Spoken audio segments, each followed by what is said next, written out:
Hello everyone, welcome to this channel wordshake with PRM. चलिए start करते हैं आज का वीडियो और सीखते हैं नए वर्ड्स। पहला तो हमारा ईडियम है ये अंडर द कोश। अंडर द कोश, ठीक है। अंडर द कोश का अर्थ होता है दबाव में, प्रेशर में, स्ट्रेस में।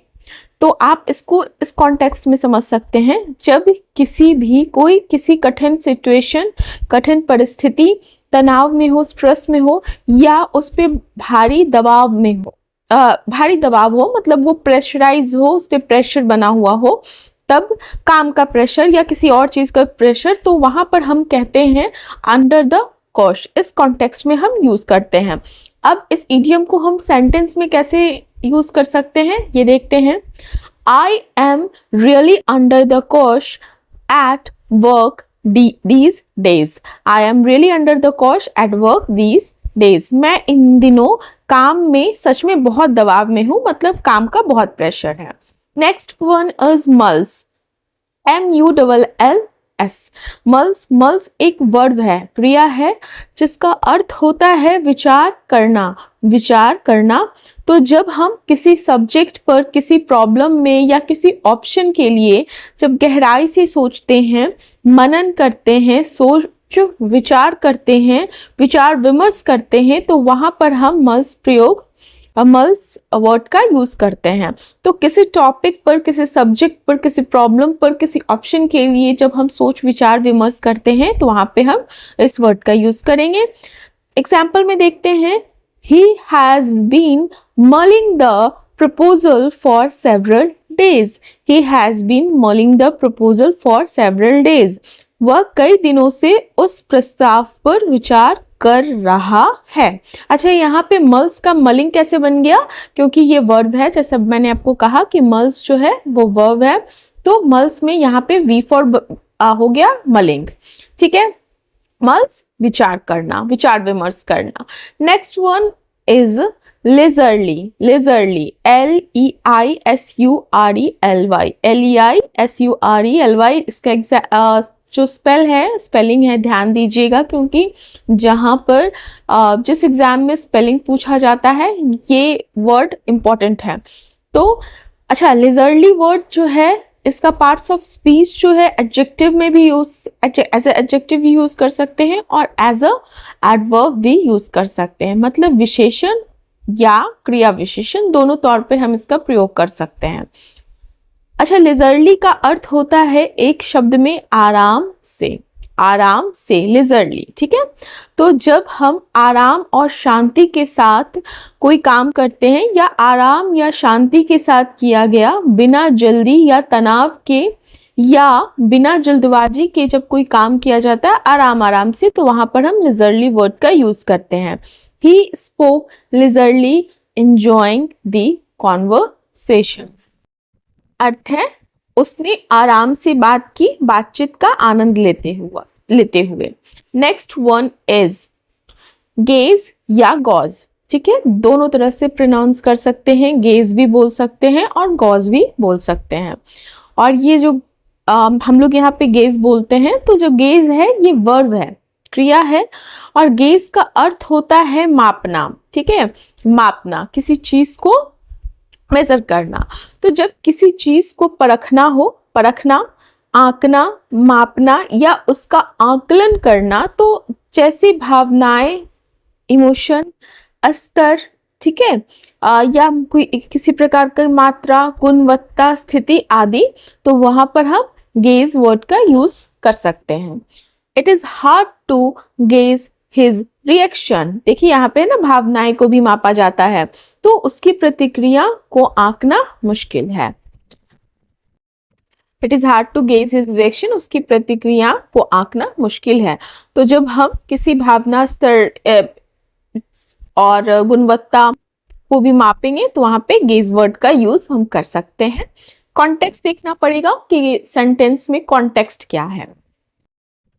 हमारा नेक्स्ट वर्ड है हवर या हवर। दोनों तरह से प्रोनाउंस कर सकते हैं, हवर या हवर। हम यहाँ पे हवर यूज करेंगे, मतलब प्रोनाउंस करेंगे।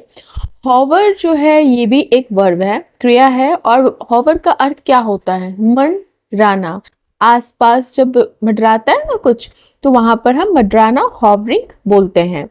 हवा में एक जगह ठहर कर रहना या किसी के आसपास बार बार घूमना या किसी स्थिति के आसपास बने रहना। तो डिपेंड करेगा कि क्या कॉन्टेक्स्ट है उस सेंटेंस में। तो इसका अर्थ हवा में एक जगह ठहर कर रहना भी होता है, किसी के आसपास बार बार घूमना, मंडराना, या किसी स्थिति, किसी सिचुएशन के आसपास बने रहना। तो वहां पर हम हॉवर वर्ड का यूज करेंगे, मंडराना।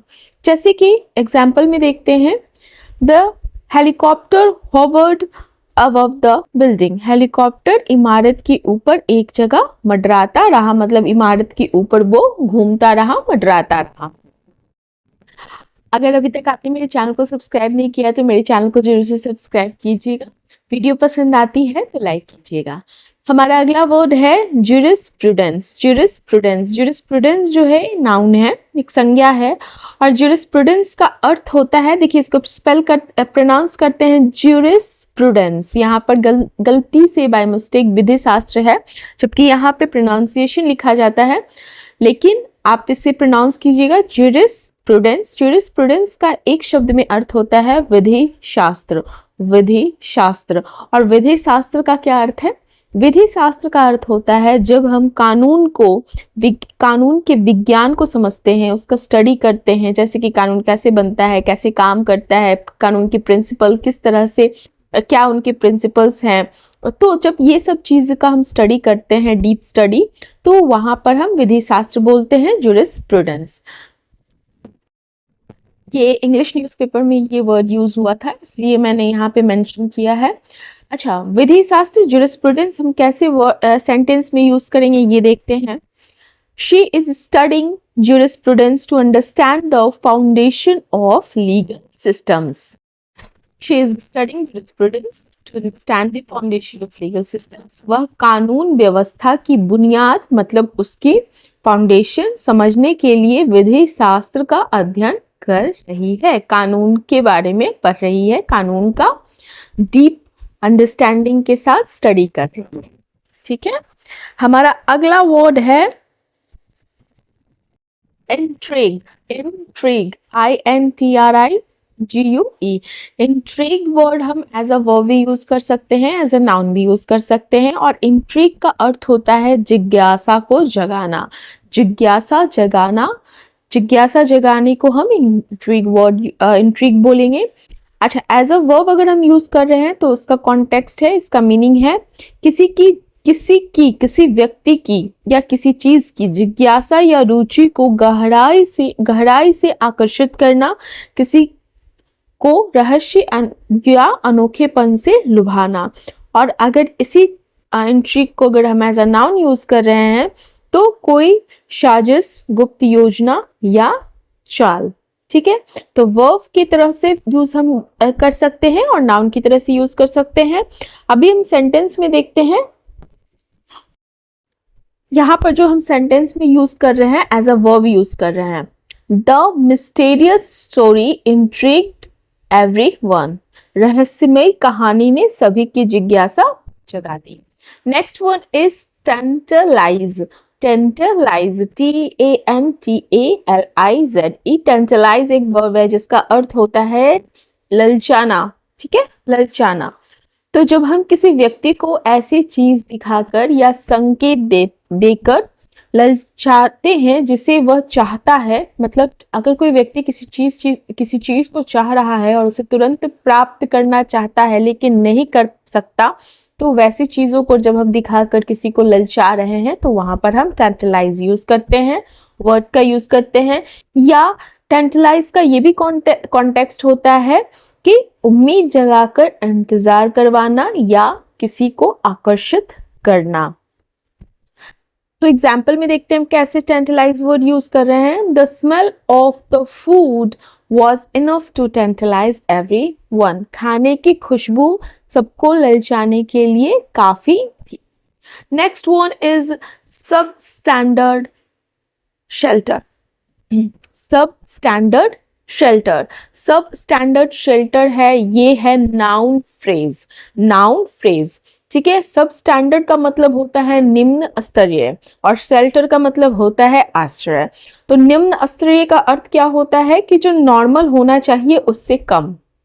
तो ऐसा आश्रय या रहने की जगह जो गुणवत्ता में कम है, असुरक्षित है या बेसिक नीड को फुलफिल नहीं कर पा रही, बेसिक स्टैंडर्ड को जो पूरा न करती हो, तो वहां पर हम निम्न स्तरीय बोलते हैं। और शेल्टर है मतलब आश्रय। तो ऐसा आश्रय जो बेसिक नीड मतलब बेसिक भी नहीं है।